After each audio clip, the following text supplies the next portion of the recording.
welcome to AJ Paints. I'm Andy. In fact, that's me, sitting at my painting desk, painting Maladin miniatures, like I normally do. I'm going to tell you a story. The story of what happened when, in summer of 2025, I received an email. Hey, Andy. We're working on some new Maladin stuff at the moment. I wondered if you would be interested in painting some or all of the new minis for us.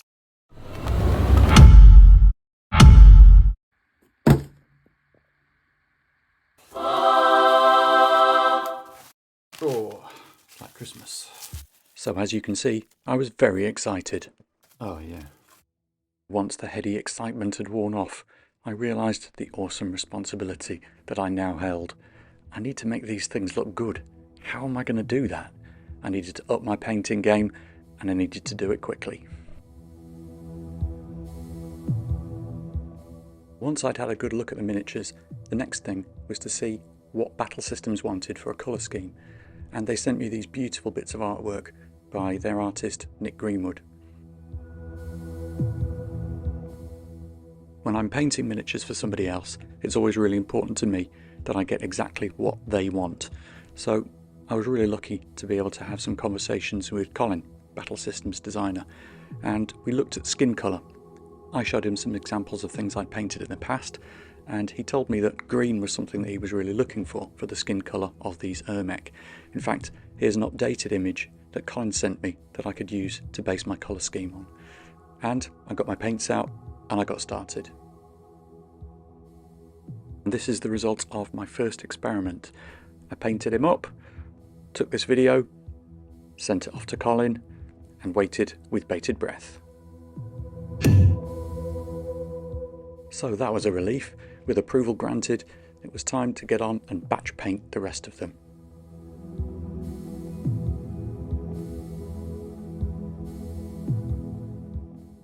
Now, my painting style's a little different for this kind of thing. I'm not taking any shortcuts. I'm going in, layering up all the colours, and spending a long time on the details. I'm aware that these things are going to be photographed fairly close, and they need to look good for the instruction manuals. Anyway, that was the first 8 done. Really happy with them, and so were Battle Systems. So they sent me another load to paint. This next package contained the remainder of the Ur'Ghaal horde, and the first ones I pulled out were tiny. And they're covered in tiny detail, and all told, I think there were about 30 of them. It was at this point that I was starting to lose confidence, but I did what I normally do, which is just to try to get on with it. And I painted the first one, just like I did with the other Ur'Ghaal. Held my breath, did the eyes, it looked okay, and I batch painted the rest.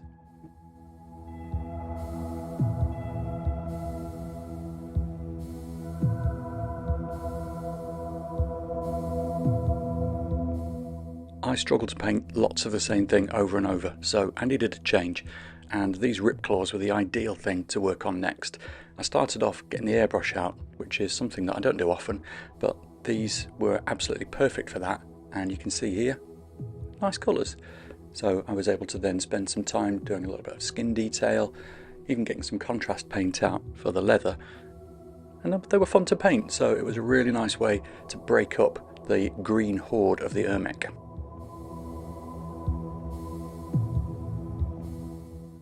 There are often small details different from the 3D printed prototypes to the final things.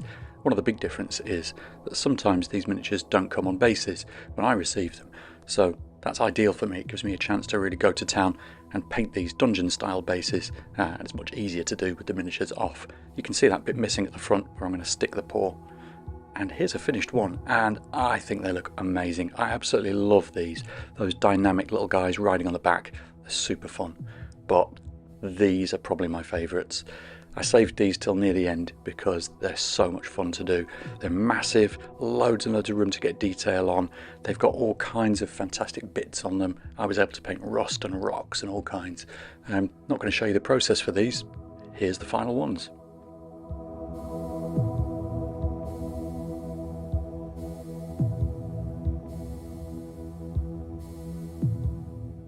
So just another quick insight into the process. You might notice that on their belts they've got pouches, but there's also a little basket of green stuff, and I had no idea what that was, but having access to Colin at the Battle Systems team meant that I could go straight to the designers and ask what was going on. Colin helpfully told me that they were like catnip that drives these guys totally aggressive when they run into battle.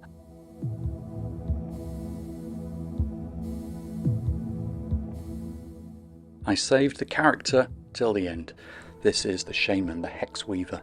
This is the big bad who's running all the Ur'Mech forces, and I mean, in a lot of ways he's just like the other Ur'Mech, but these bits, these feathers, are really what makes this miniature stand out, and they were super fun to paint as well.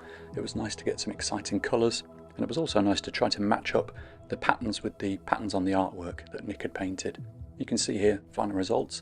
I'm using some super bright yellow paint, a little bit of fluorescent pink and orange, all mixing it in, and then finally going in with some nearly black to get the patterns on.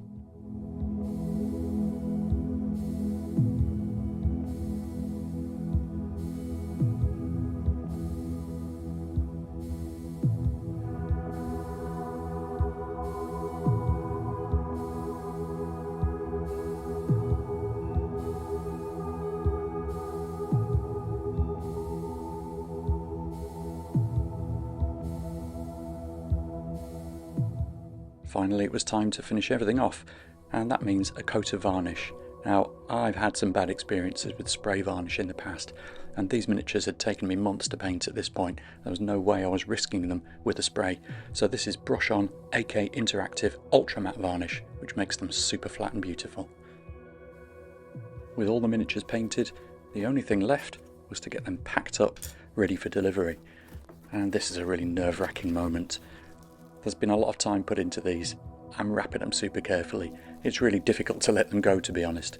And the idea of them getting lost or damaged in the post was just a little bit too much for me. So I hatched a plan.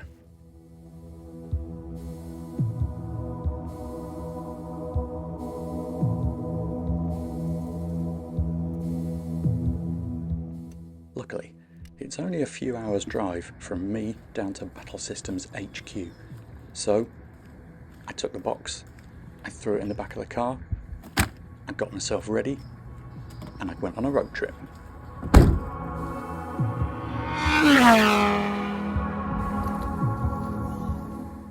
I was really nervous at this point. I'd shown the photos, everyone seemed really happy with them, but it wasn't until I was actually there and handing them over that it all became a bit real.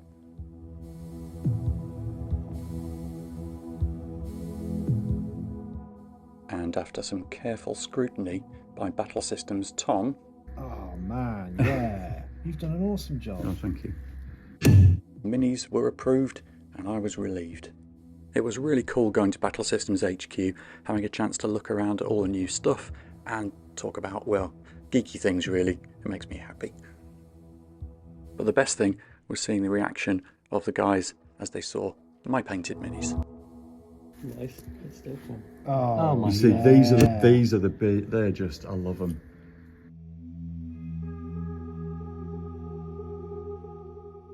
And that's the end of this part of the journey. But it's not the whole story. These are the beautiful Ur'Mech minis that I really enjoyed painting, but there were more. There's some heroes and some extra special new figures that come with those heroes that I really enjoyed painting too, and I'm going to share those with you in a future video. For now though, I'll leave you with the, it's not really a sizzle reel, is it? They're just spinning round, but I think they look nice. I will have full tutorials for all of these miniatures up on my channel at some point nearer to the time of release, and I'll also have some just working on the production minis whenever I get copies of those. So, looking forward to that. I hope you are too. In the meantime, if you've got any questions about how I painted the minis, or if you'd just like to let me know what you think of them, please drop a comment down below. Anyway, if you've watched this far, I thank you for staying with me, and I'll catch you in the next one.